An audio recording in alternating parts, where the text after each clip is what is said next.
This is Get Real with Bob and Stacy, the show that helps you learn about the mortgage and real estate markets. Get the inside scoop from their expert list of guests and have some fun along the way. Now, here's Bob Gallagher and Stacy Alcorn. Welcome back. You're listening to Get Real with Bob and Stacy. You're joining us for our Leaders and Legends segment. Our first guest today is Frank Cottle, Chairman of Alliance Business Centers Group and Alliance Virtual Offices. Welcome to the show, Frank. Thank you. Very great to be here. So for some background information on Frank, he is the CEO of Alliance Virtual Offices and chairman of the Alliance Business Centers Group. He is a recognized expert on flexible working, the virtual office movement, and third place working. Prior to creating the Alliance brand, Frank successfully operated his own portfolio of business centers in multiple locations across North America. He has spent almost the past 30 years delivering business services that are finely tuned to the workplace needs of startups, entrepreneurs, and growing SMBs. Over the years, he has worked with tens of thousands of business owners and, coupled with a unique global management perspective, has become the go-to authority on flexible and remote work. So first off, for anybody that might not be familiar with virtual offices or virtual business centers, explain what it is. Virtual officing is the ability for anybody, whether it be government, large corporations, professionals, legal accounting professionals, local companies, SMBs, excuse me, or startups, to have a physical address from which to manage their company. Everything from registered agency through the access to the address for commercial business purposes, and a pre-contracted number of hours where that address is used. So many people work on the road these days or out of their home part-time in all sorts of environments. But generally they need a place to meet, a place from which to conduct business. And maybe you didn't know, but without a commercial address, and a telephone line, a land telephone line that matches that address, no corporation or no company can actually get corporate credit. Huh. So a startup that might be looking to establish themselves and get even a corporate credit card from their local bank, if they're using a home address as their address and a cell phone, they'll never get corporate credit. So there's a lot of nuance to the way you use offices these days and a huge amount of cost savings. Wow. So how fast are you growing? Because it seems like this is just a massive market. And I see even in the real estate industry, which I'm in, so many people moving to these virtual sites. Like how many new buildings are you adding every year? Our industry at large, which is the better benchmark, has about 22,000 facilities globally. And we're growing at a pace of about 10 to 12% a year, which by comparison to conventional commercial real estate, which is growing at about 2 to 2.5% a year during a good year, is quite rapid. We're growing as fast or faster than the PC industry did in the height of the dot-com era. Wow. So are you seeing that more of your business is like startup entrepreneurs, or is it corporations, or is it government? Who's moving into your spaces? It's an interesting mix. People think of classic business centers or co-working centers and virtual officing as a place for startups, which it certainly is. But if we look at our industry as a vertical and we break it into 20% market share components, at the top would be government. Government is a huge user of our industry.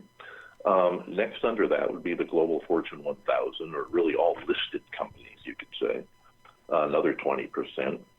In the core of our industry's history and still today are legal, accounting, financial services professionals, the professions, usually smaller organizations or even large organizations like Accenture that use projects of ours and our industries for large consulting teams. Maybe they have to do a project for 6 months with a client in another part of the world. They use us.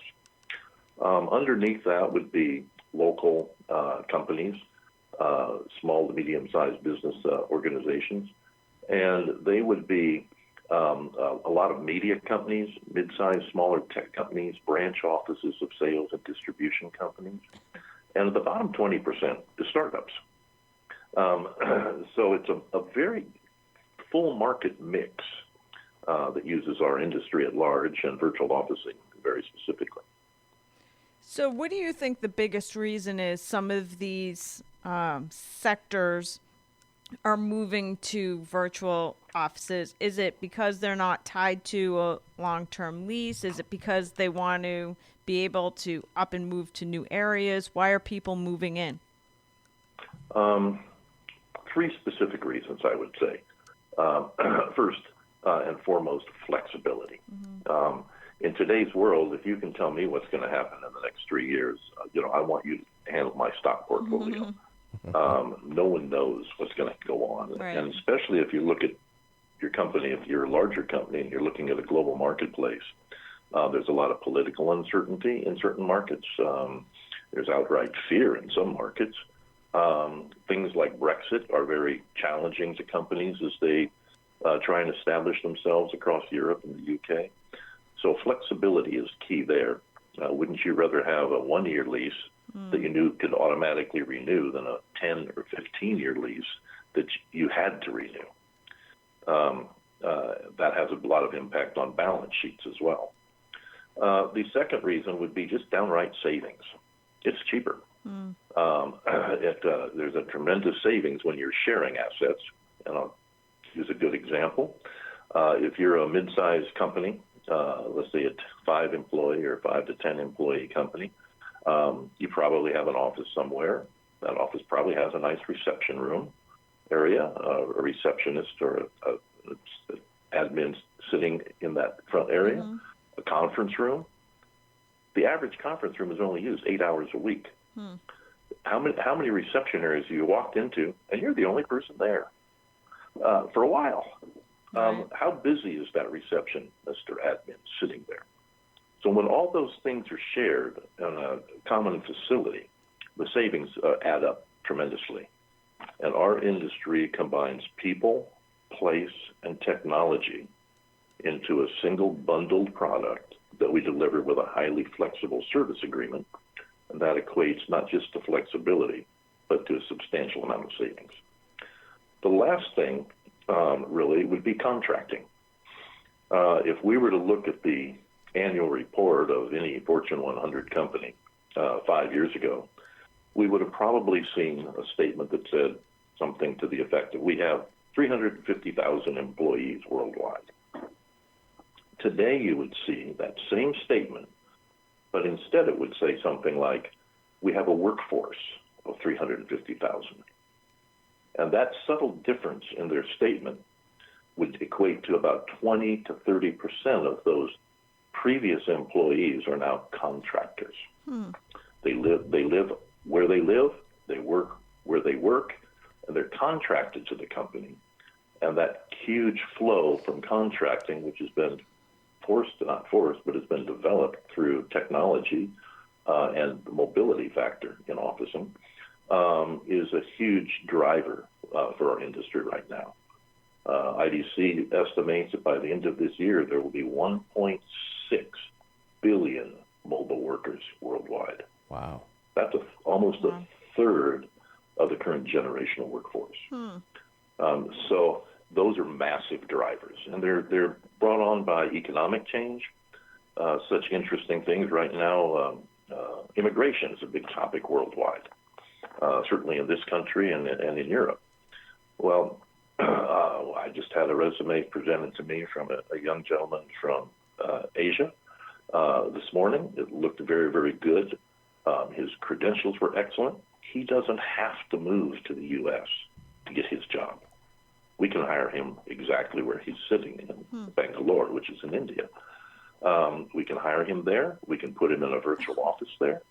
And he can be absolutely connected into our own network, just as if he was in Newport Beach in California. That's cool. So these drivers of technology, social change, immigration issues, technology are huge, impacting the way we work today and the way we will all work in the future, which is virtually. What's interesting is I have 22 real estate offices, and one of them is a virtual office space, like one of these shared spaces. And what you don't think about, so we moved into it for temporary. So eventually we want to have a Concord, Mass office, probably maybe a retail location, although the virtual office seems to be working great. So we moved in, but what I didn't realize when we moved into the space is that there would be a return on it, because my agents who work out of that Concord, Massachusetts office actually network with other business people in all different sectors, and they sell them houses. So there's all kinds of upside to being surrounded every single day by other business people in all different segments. Well, the big element to that in our industry was referred to as community. And it's interesting. It used to be in the real estate industry, the old adage, location, location, location. We actually have been saying for the last 30 years, it's actually timing, but that's a different story. But today, when someone looks for a place to office, whether they're a large company or a startup entrepreneur, the first thing they look at is not where the location is, but who else is there. What's the community that I'm going to be joining when I take an office at that location, which is exactly the issue you were talking about. There's a tremendous amount of networking, collegial enthusiasm and support in an environment like that, oftentimes solid mentoring, and many times in accelerators, even access to capital for growth. Absolutely. So community becomes the core of the search criteria for about 50% of the companies out there today, and that aspect of real estate or officing as an activity is growing. Wow. That's awesome. It is. You don't even really think about some of that stuff because you're just so focused on finding a place for your people to work that you don't really think about all of the benefit of that community. Well, what we find in searches, because we run quite a large technology infrastructure, is that when someone comes to a search website, and our websites are set up very much like Expedia, where you can open an office just in a number of clicks of a mouse in 5 minutes anywhere in the world. But when you come to that, one of the things that we see is people come to that website, they look at a location, they don't go to the plan or they don't go to this or that. The first place they go is the Facebook page for that location. They want to see what's happening there. They don't want us to tell them. They want the community to be speaking to them. So it's very interesting to watch the mapping in web traffic and how that interfaces with social media today as it relates to real estate. That's awesome.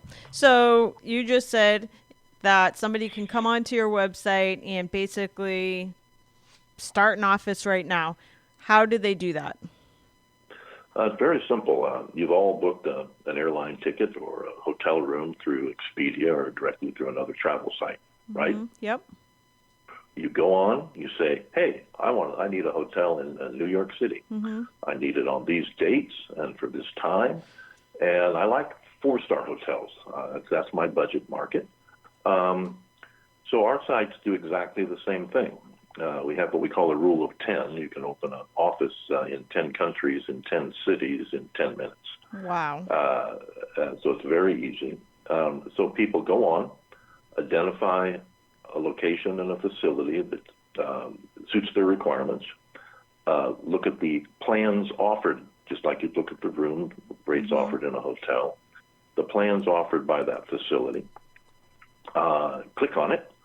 They then set up their mail forwarding structure, which is a few clicks, just 2 clicks. And then they set up their telephony structure, which is just 3 clicks.